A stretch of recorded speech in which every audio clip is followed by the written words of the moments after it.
Pioneer convent school की कक्षा में आप सभी का स्वागत है।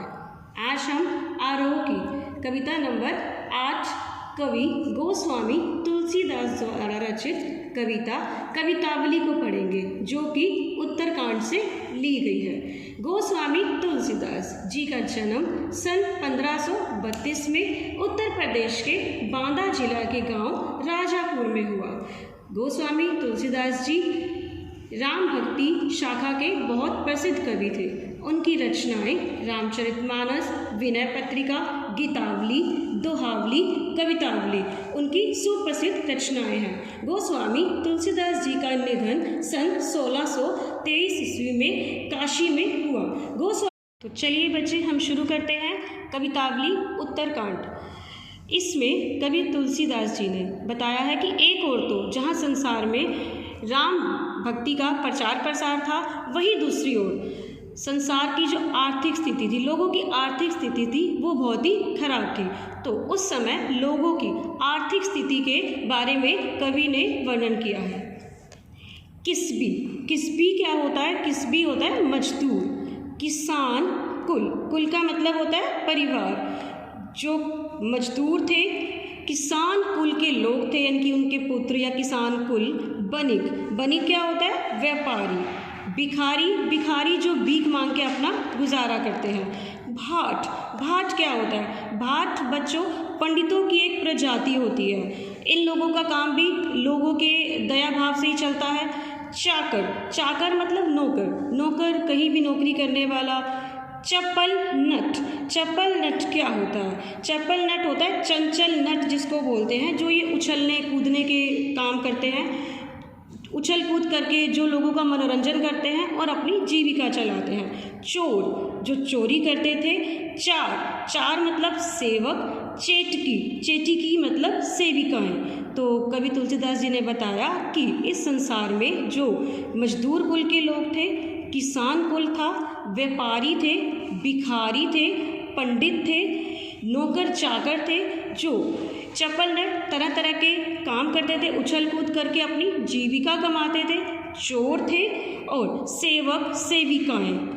पेट को पड़त का मतलब होता है भरना।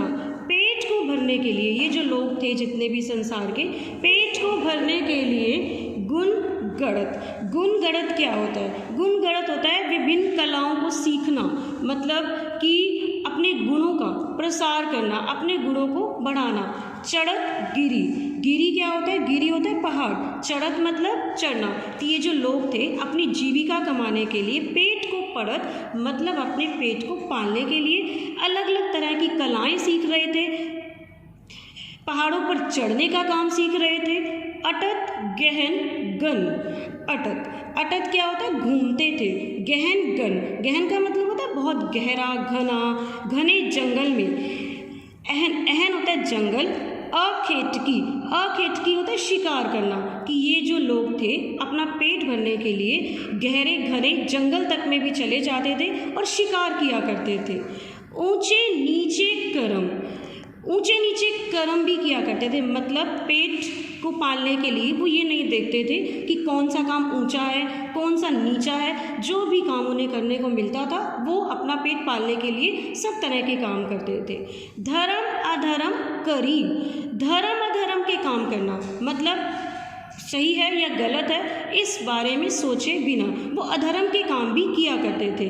पेट ही को पचत, कहते कि पेट को पालने के लिए बेचत बेटा बेट की।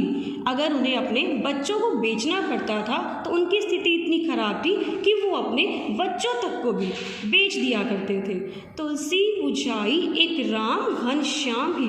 तुलसीदास जी राम के बहुत बड़े भक्त थे। तो बच्चों, जो भी जिसका भक्त होता है वो अपने आराध्य को ही याद करता है। तुलसीदास जी राम के भक्त थे, तो वो श्री राम को हर स्थिति में याद करते थे।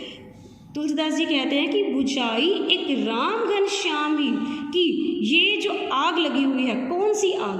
आगी बड़ी वागिते होता है समुद्र की आग। समुद्र की आग एक बहुत बड़ी आग होती है जिसको बुझाना बहुत मुश्किल होता है। तो वो कह रहे हैं कि आगी बड़ी वागिते, बड़ी है आगी पेट की, कि जो पेट की आग है, पेट की आग मतलब भूख, कि जो लोग भूख से मर रहे थे, उनकी जो स्थिति थी, तो उनकी भूख के आगे जो ये स्थिति उत्पन्न हो गई थी अपने भूख पेट को पालना, वो कहते हैं कि वो समुद्र की आग से भी बड़ी आग थी।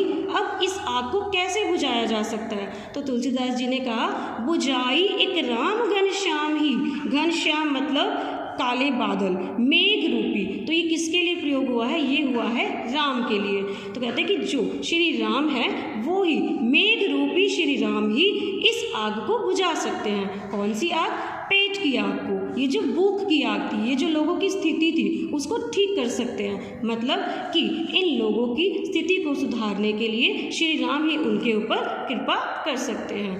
तो यहाँ पर तुलसीदास जी ने खुलकर वहाँ के लोगों की स्थिति के बारे में बताया कि वहाँ के लोग किस किस तरह के काम उन्हें करने पड़ रहे थे अपनी पेट को पालने के लिए, जीविका चलाने के लिए। वो अच्छा बुरा, धर्म अधर्म कुछ भी नहीं देख रहे थे। उनके लिए इस टाइम सिर्फ अपनी एक ही ज़रूरत थी, वो थी उनकी भूख मिटाना।